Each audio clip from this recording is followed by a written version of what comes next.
Welcome to CoreLogic's housing market update for July 2023, brought to you by onthehouse.com.au. Australian housing values moved through a fourth month of recovery, with CoreLogic's National Home Value Index rising 1.1% in June, decelerating slightly from the 1.2% gain recorded in May. Since finding a floor in February, the national measure of housing values has gained 3.4%, but remains 6% below peak levels recorded in April of 2022. That's the equivalent of the median dwelling value being about $46,000 below the record highs seen last year. Every capital city except Hobart saw dwelling values rise in June, with Sydney continuing to lead the cycle, up another 1.7% in June to be 6.7% higher since values found a floor in January. In dollar terms, Sydney's median dwelling value is rising by roughly $4,262 a week. A lack of available supply continues to be the main factor keeping upwards pressure on housing values. Through June, the flow of new capital city listings was nearly 10% below the previous 5-year average, and total inventory levels are more than 25% below average. Simultaneously, a June quarter estimate of capital city sales is tracking 2.1% above the previous 5-year average. Although housing values continue to record a broad-based upswing, the pace of growth across most capitals eased in June, potentially reflecting a change in sentiment as interest rate expectations revise upwards. Higher interest rates and lower sentiment will likely weigh on the number of active buyers, helping to rebalance the disconnect between demand and supply. Regional housing values have also trended higher, albeit at a slower pace relative to the capitals. The combined regionals index has risen by a total of 1.2% since the recent low in February. The softer housing trend relative to the capitals aligns with a shift in demographic factors. After regional population growth boomed through the worst of the pandemic, internal migration trends have normalised over the past year, resulting in less housing demand across the regional markets. Additionally, housing demand from overseas migration is traditionally skewed towards the capital cities rather than the regions. Despite the recent uptick, most regions continue to see housing values below their recent cyclical highs. Hobart housing values have recorded the largest cumulative decline, holding 12.9% below the record high in May last year. Across the capital cities, Perth is the only capital where home values are at record highs, having recovered from the relatively mild 0.9% decline through the downturn. Adelaide home values are only 0.3% below record highs and likely to reach a new record high in July. The imbalance between supply and demand has seen selling conditions turn in favour of vendors rather than buyers. Auction clearance rates across the combined capitals held in the high 60% range through June, in stark contrast to late last year when clearance rates were generally below 60%. Outside of auction markets, vendors have become less flexible when it comes to pricing expectations, with capital city discounting rates tightening from 4.3% late last year to 3.6% in June. Rental conditions remain diverse across the nation, but there is growing evidence that the rate of growth in rents is easing. The National Rental Index increased a further 0.7% in June, which is still well above the pre-COVID average of 0.2% month on month. However, the rate is a continued deceleration and the smallest monthly rise since January of 2023. Similarly, the annual growth trend in capital city rents has eased from 11.7% in April to 11.5% in June, while the combined regional areas of Australia has seen a more significant reduction in annual rental growth, slowing from 4.9% from the record high of 12.5% over the year to September 2021. While rental vacancy rates have generally ticked a little higher over recent months, they remain well below average levels. Higher vacancy rates are most evident across regional Australia, rising from 1.3% in February 2022 to 1.5% in June this year. However, even at 1.5%, the current rate is less than half the decade average of 3.3%. Vacancy rates across the combined capitals have risen from 1% earlier this year to 1.1%, but are holding well below the decade average of 2.8%. Now let's take a tour around the capital city housing markets. Sydney housing values continued along a rapid recovery trajectory in June, with housing values up 1.7% in the month. Although the rate of growth was down from 1.8% in May, Sydney's recording the fastest rate of appreciation in housing values across the capitals by some margin. The strongest growth conditions are evident across the upper quartile of the market, where housing values rose by 5.7% through the June quarter, compared with a 3% gain across the lower quartile. Geographically, quarterly gains ranged from a 6.7% jump in dwelling values across Sydney's northern beaches to a 2.5% gain across the Central Coast. Melbourne housing values have been trending higher over the past 4 months, rising by 2.3% after declining 9.6% through the recent downturn. Low levels of advertised supply are a key factor supporting Melbourne's growth, with advertised stock levels tracking 7.3% below the previous 5-year average. House and unit values are showing a similar performance through the recovery phase so far, up 2.4% and 2.3% respectively since finding a floor. However, house values have further to recover after dropping 11.2% compared with a smaller 6.2% decline in unit values. Across the sub-regions of Melbourne, the quarterly change in values ranged from a 2.6% rise across the northeastern suburbs to a 0.6% lift across Melbourne's west. Brisbane home values posted the second largest monthly rise of any capital city in June, with a 1.3% lift. Since finding a floor in February, Brisbane dwelling values are up 3.1%.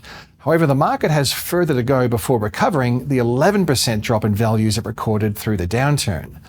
Most homeowners remain in a very strong equity position, with Brisbane housing values still 30.1% higher than at the onset of COVID back in March of 2020. With advertised stock levels holding 42% below the previous 5-year average, buyers don't have a great deal of choice, supporting a reduction in the median selling time to 27 days and a narrowing of vendor discounting rates to 3.6%. Adelaide dwelling values are just 0.3% away from recovering the recent losses recorded during the downturn when values fell by 2.4%.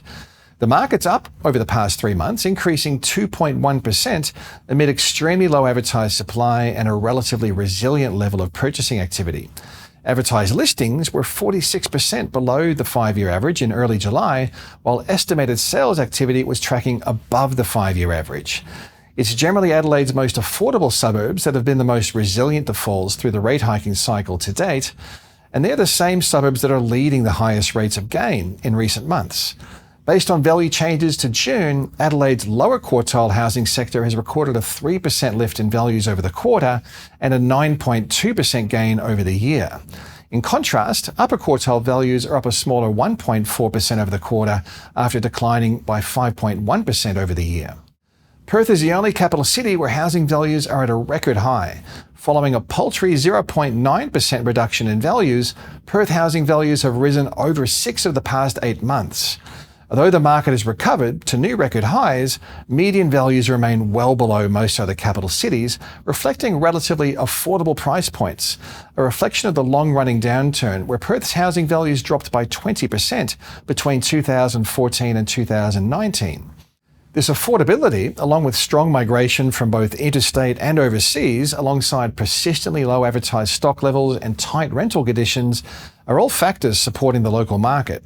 Across the sub-regions of Perth, the quarterly pace of growth ranged from a 5.6% gain at Armidale to flat conditions in Cottesloe, Claremont.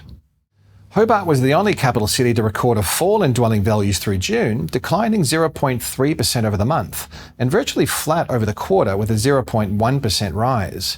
Hobart's also the only capital city where advertised stock levels have trended higher to be above the 5-year average.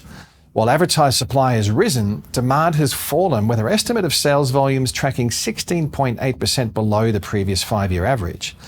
With higher stock levels and less demand, selling conditions have become more challenging. Median selling time has risen from just 12 days a year ago to 50 days, and discounting rates have also expanded from 3.3% to 5% over the past year. The trend in Darwin housing values has been a little volatile, rising over the past 2 months after falling over 6 of the past 7 months. The net result is Darwin housing values remain 3.3% below their cyclical high point in August of last year. Like most markets, advertised stock levels remain low, tracking 7% below the 5-year average, while estimates of demand are holding at above average levels. The imbalance may help to keep some upwards pressure on housing prices, and as median values are the lowest of any capital city, it's a city that provides an affordable housing option compared to the larger capitals. Canberra home values recorded a second consecutive month of growth in June, providing the first quarterly gain in home values in a year. The market remains 8.8% below the 2022 record highs, following a 9.5% drop in values between June and April. Growth conditions were broad-based across the ACT through the June quarter, with every sub-region recording a rise in value, ranging from a 3.8% lift in Molonglo to a 0.1% rise in Gungahlin and Tuggeranong. Although the recovery trend has become entrenched over the past 4 months, the outlook for housing values remains uncertain amid an expectation of higher interest rates, weaker economic conditions, and stretched household balance sheets. The trajectory of interest rates will be a critical factor in the housing market's performance, even after the RBA's July decision to hold the cash rate at 4.1%. There's still the potential for an August rate hike, and forecasts on where the cash rate will land and how long it will stay elevated vary.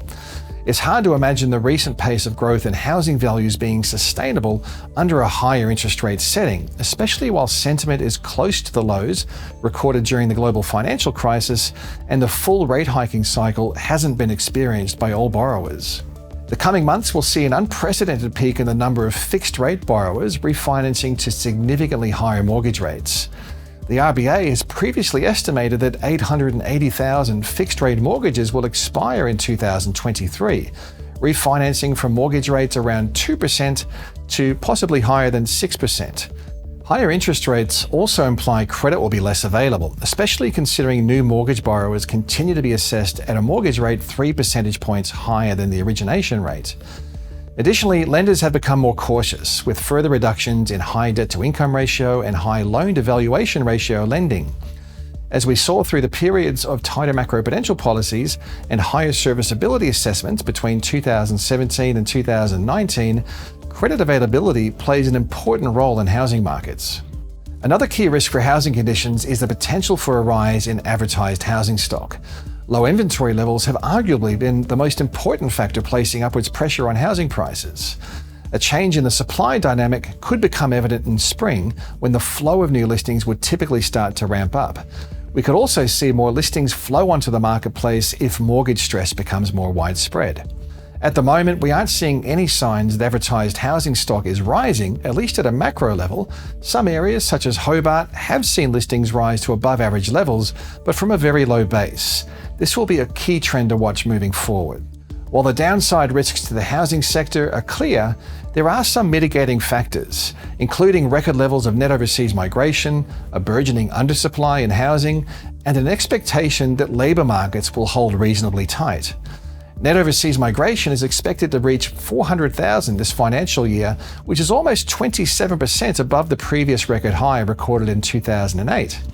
While overseas migrants typically rent rather than purchase on arrival, the increase in overall housing demand will likely support housing values as demand spills over from the rental sector and long-term migrants make a purchasing decision.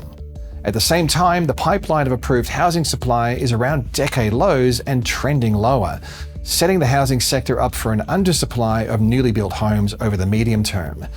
NIFIC is forecasting Australia's housing sector will be undersupplied to the tune of around 175,000 dwellings by 2027. Such a significant underbuild is another factor likely to support housing prices. With the unemployment rate expected to remain well below the long-run average, most borrowers should be able to maintain their mortgage repayments, albeit with some pullback in discretionary spending and a further depletion of savings. The latest forecasts from the RBA have Australia's unemployment rate rising from 3.6% in May to 4.5% by the end of next year. Although higher, this forecasted rate of unemployment is almost a full percentage point below the decade average. As always, there's a lot happening in and around the housing sector. If you'd like to stay in touch with all that's happening as it happens, tune into the research pages at the CoreLogic website at corelogic.com.au.